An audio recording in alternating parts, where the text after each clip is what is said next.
All right, guys, welcome back to For the Love of Boxes, where we're on the road to breaking down 1 million boxes together. Sorry I haven't posted in a while. I was in New York filming a movie with some college buddies, and while I was there, my dad passed away, and now that I'm back home, it's finally hitting me, and I'm just trying to process it, so I guess we'll do that together. We'll talk a little bit about it in this episode. And yeah, so let's get to it. All right, these boxes aren't going to break down themselves. Let's go. Start with the big boy. So yeah, I just got back home from a month of filming a movie with some college buddies back in New York for, I don't know if I've even told you guys this, but I live in the Pacific Northwest now. But originally, I'm from New York, and anyways, about 10 months ago,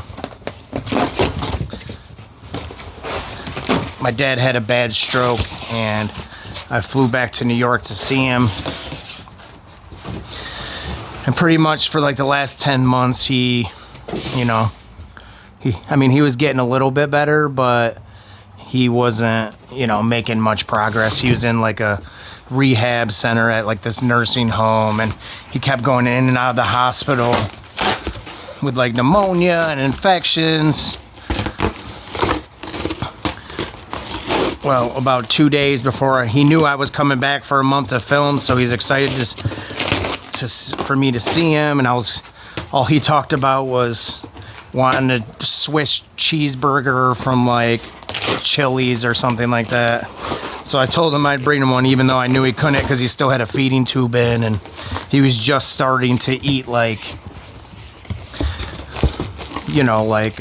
mashed potatoes and stuff that was all ground up like that. Come on. And he was just about to get his feeding tube out, actually, and then he went to the hospital. So he had been in the hospital for a couple weeks with this infection, fighting pneumonia. And he had called me a couple days before I flew home. Basically, just that one of those phone calls, basically saying goodbye. Like, he's in the hospital, he didn't think he was going to make it, and this is his last call.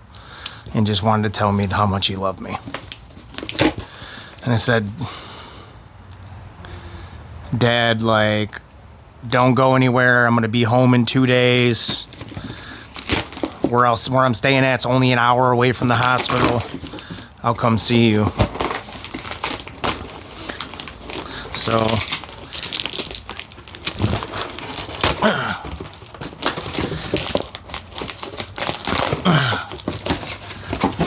So I got into New York on a Wednesday night,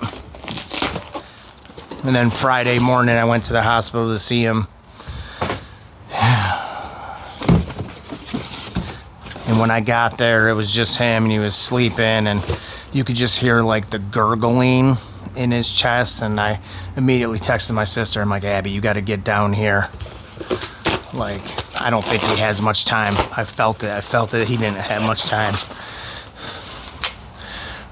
And then I'm just sitting there all upset, and he opens his eyes, looks up at me, reaches his arm out to give me a big hug, and he knew who I was, and I just told him I loved him. He couldn't talk very well at this point just because of whatever, the infection, the pneumonia, whatever. And then I proceeded to visit him for 3 hours, and his partner came as well.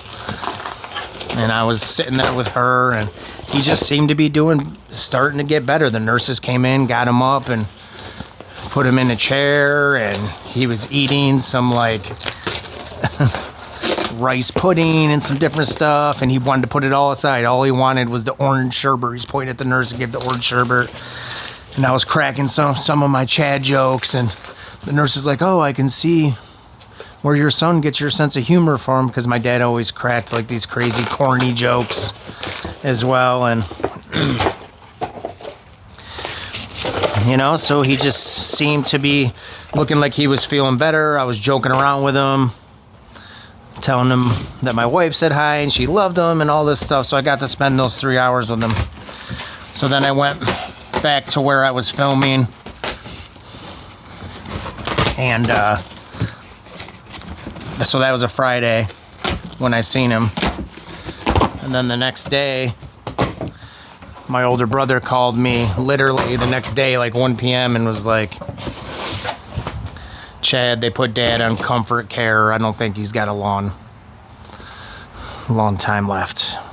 Which, you know, I told you, I texted my sister, like, get down here. And he doesn't have long. I've felt it coming. So I'm like, okay. You know, like I said, I was an hour away. You know, I'm like, okay, I'll come back down Sunday morning, see him. Hold on a second.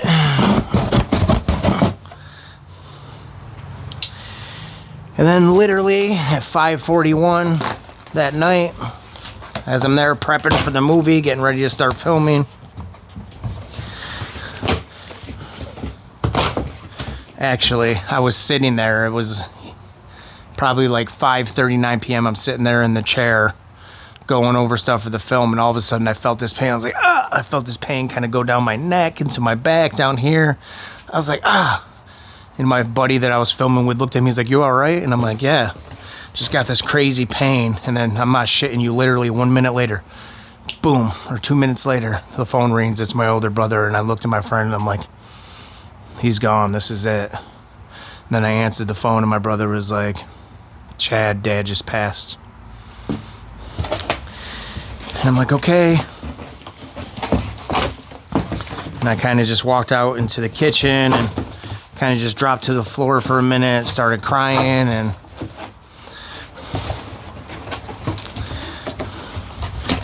decided to go out onto the porch to have a little more privacy, and just proceeded to kind of bawl my eyes out for the next hour, trying to get a hold of my wife, trying to get a hold of a couple friends, because I had nobody to talk to, and it was just kind of hitting me hard. And, you know, grief and death hits people different, you know. And I already had gone through this with my mom. I lost my mom at 52 when she was 52 years old. Super young, so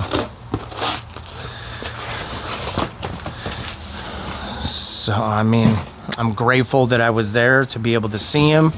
I mean, what are the chances? Like I said, I live in the Pacific Northwest, and I just happened to be there filming a movie, and, you know, it almost feels like he was waiting for me to get home. And, yeah. So that's why I wasn't really posting any new content, because I was working on that film, but they ended up having I was there for a month, so they ended up having the funeral like a week and a half later. So I just kept my mind busy. It takes a lot to film a movie, so I just kept filming and filming, keeping my mind off it.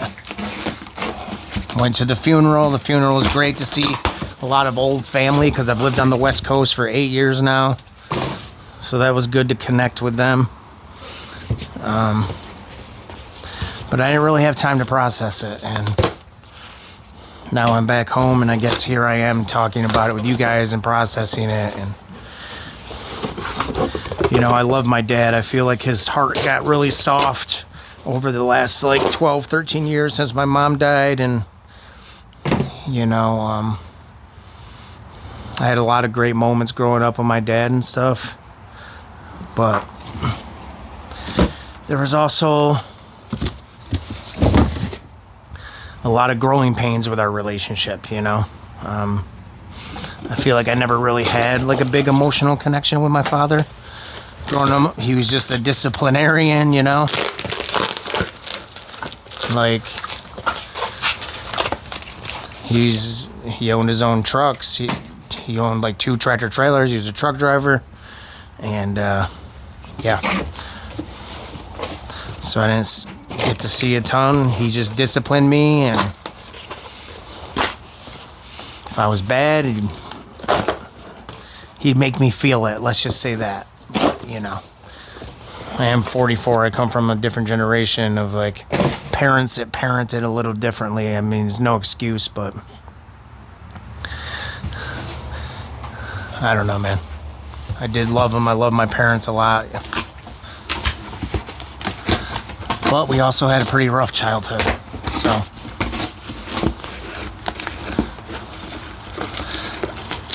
But I miss him. I will say that I miss him a lot. And I'm just working through it, so I mean, if you guys have any advice on how to process through the grief of losing not just one, but both of your parents, let me know, because this is just some real life shit, right? So.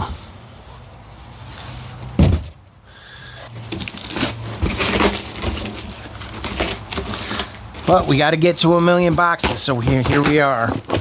Getting to 1 million boxes, just being real with you guys. You know I love you and I appreciate you. Right now, I think we have like 34 subscribers. I'd love some more, but if not, I'm just here to keep rocking with y'all. So let me step aside. Today's number of boxes broken down are bang, and the total number of boxes on the way to 1 million is bang.